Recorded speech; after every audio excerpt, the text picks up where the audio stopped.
আসসালামু আলাইকুম, কি খবর সবার? চলে আসলাম ছোট একটি ব্লগ নিয়ে। তো আমরা ওইদিন হচ্ছে আব্বুর সাথে বিকেলবেলা একটু জলসিঁড়িতে গিয়েছিলাম ঘোরার জন্য। এখানে আমরা প্রায়ই আসি বিকেলবেলা, যেহেতু রাস্তাগুলো অনেক সুন্দর। আর এখন তো কাশফুলের সিজন, তাই এই রাস্তাগুলো আরও বেশি সুন্দর লাগছে। চারপাশেই শুধু কাশফুল আর কাশফুল। আর এই জায়গাগুলোতে গাড়ি অ্যাভেলেবেল থাকে না, তাই আমরা হচ্ছে একটা অটো রিজার্ভ করে নিয়েছিলাম।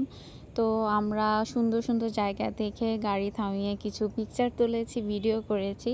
আর আজকের ওয়েদারটাও খুবই সুন্দর ছিল, আকাশ একদম নীল ছিল। তো আমি আর আমার ছোট বোন ভাবছিলাম যে শাড়ি পরে আসলে খুবই ভালো হতো। যাই হোক, এমনিতেও ছবিগুলো ভালোই এসছে।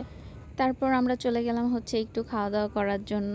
আর এখানে আমরা হচ্ছে সবাই চটপটি খাচ্ছিলাম, কারণ লাস্টবার আমরা হচ্ছে ফুচকা ট্রাই করেছিলাম, কিন্তু ফুচকাটা খুবই বাজে ছিল। বাট চটপটিটা ভালো ছিল মোটামুটি।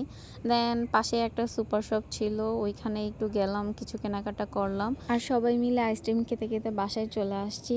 তো আজকের ব্লগটা এই পর্যন্তই, দেখা হবে নেক্সট ব্লগে। আল্লাহ হাফেজ।